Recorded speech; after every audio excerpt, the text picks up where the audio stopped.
एक ही शब्द है, केवल उसमें आत्मानुभूति कहो या साक्षात्कार कहो, कुछ कुछ ऐसे देखिए। हाँ, स्वयं को जानना। देखिए इसमें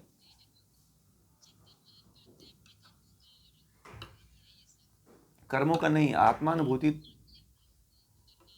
नहीं नहीं, वो तो अपने आप को जानना तो एक बहुत बड़ी उपलब्धि है। ठीक है। नहीं नहीं, ये तो चिंतन, ये नहीं आत्म, वो तो एक सिंपल साधारण घटना है जो हर कोई कर लेता है।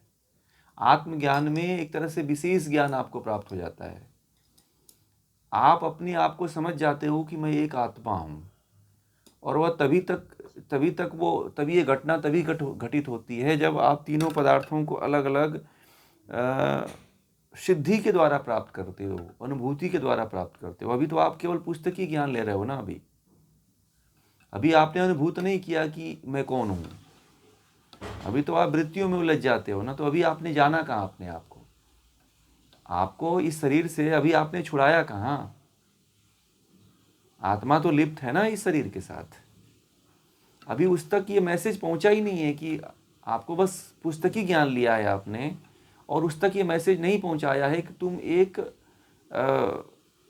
शक्तिशाली, एक जो है अनादि, जो है तुम्हारा कभी नाश नहीं हो सकता है, तुम कभी नष्ट नहीं हो सकते हो, तुम्हारा कभी जो भगवान श्री कृष्ण ने गीता में कहा, न तुमको जला सकता है, न कोई मार सकता है, न कोई काट सकता है। ठीक है। आत्मा को ये मैसेज पहुंचाइए। आत्मा को अभी अनुभूति नहीं है कि आत्मा के पास बहुत बड़ी शक्ति है। आत्मा जो है अभी अज्ञानता की अवस्था में है और इंद्रियों के साथ उलझा हुआ है। ये तो केवल आपको ज्ञान हो रहा है, आत्मा ये सुन रही है, परंतु उसको भी अनुभूति नहीं है। अभी बेहोशी की हालत में आत्मा है। ठीक है। उसको अपना होश ही नहीं है कि मैं कौन हूं। ठीक। आत्मा इस अवस्था में आपके भीतर बैठी हुई है कि उसको होश ही नहीं है कि वो किस अवस्था में है। तभी जो चाहिए आपको ज्ञान आत्मा का, वो नहीं हुआ है, केवल पुस्तकीय ज्ञान हुआ है। और जो योगी, जो महात्मा हैं, जो सिद्ध हैं, उन्होंने जो अपनी अनुभूति बताई है, केवल आप वो जान रहे हो। अभी आपको कोई अनुभूति नहीं है, कोई ज्ञान नहीं है। इसलिए अभी आप इसको समझना आपके बस की बाहर की बात है। आपने अभी सिद्ध ही नहीं किया ना, उतरे ही नहीं अभी तो। क्योंकि जैसे ही ये ज्ञान पुस्तक हम बंद कर देते हैं, फिर आप उसी वृत्ति में आ जाते हो ना।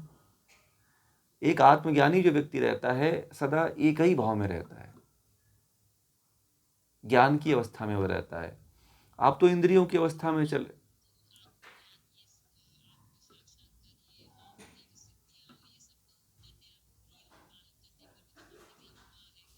नहीं, बहुत लंबा नहीं है। नहीं नहीं नहीं, योग नहीं लगता है, बहुत लंबा नहीं लगता है समय। योग नहीं लगते हैं। आप मेहनत करोगे ना, उतरने का प्रयास करो, आपको अनुभूति हो जाएगी। ठीक है। आप उसका चिंतन करते रहो, उसका मनन करते रहो, बार बार मैसेज देते रहो, बार बार ज्ञान उसके प्रति लगे रहो। ये कोई इतना प्रोसेस थोड़ी है कि लंबा समय लग जाता है, ज्ञान लग जाता है। इसीलिए तो लोग छोड़ देते हैं। लोगों को लगता है कि ये तो हमारे बस की बात ही नहीं है। जब आपको ये पुस्तकों द्वारा ज्ञान प्राप्त हो गया, तब तो उसको आत्मा को छुड़ाना आसान है ना। जैसे मान लीजिए कि आपको चाबियां दे दी गई, अब आप ताला खोल लो। अब ताला हर तरह का होता है, आजकल तो बहुत तरह के डिजाइन के ताले आते हैं। तो डोर लॉक अलग आता है, पहले वाले जो सिंपल ताले आते थे वो अलग आते थे हैं। अब तो सेंसर वाले जो आते हैं ताले, लॉक कुछ अलग आते हैं। गाड़ी वाले ताले कुछ अलग होते हैं, लॉक अलग होते हैं। तो ताले बहुत तरह के आ गए ना। आपको चाबी दे दी गई है, अब आप खोलो उसको। ठीक है। ये तो जो आप है, आपको ये चाबी की दी जा रही है, अब खोलना है तो खोलना। आप चाहो तो अभी भी खोल सकते हो। ये कोई जरूरी नहीं कि जन्म जन्मांतर, ये आपके ऊपर डिपेंड करता है कि कब खोल लो। इसमें बहुत समय लगने की बात नहीं है। आप इस दृष्टि से इसको मत छोड़ दीजिएगा कि बहुत युग लग जाएंगे, बहुत दिन लग जाएंगे, मैं तो पहुंच ही नहीं पाऊंगा, ये मेरे बस की बात नहीं। ये आप लोगों के ही बस की बात है, दूसरे की बस की बात भी नहीं है। ये आम इंसान थोड़ी जान पाएगा इसको। आप तो थोड़ा पहुंचे हुए हो। अब जो मजदूरी कर रहा है उसको थोड़ी आत्मा परमात्मा से मतलब है। वो तो सुबह से लेकर शाम तक केवल अपने भोजन की तलाश करता है।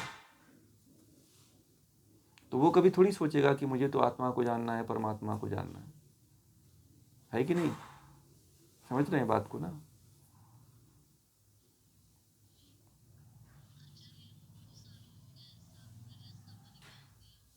आगे मिलेगा योग दर्शन में, ये बताएंगे आगे क्या संप्रजात समाधि होती है।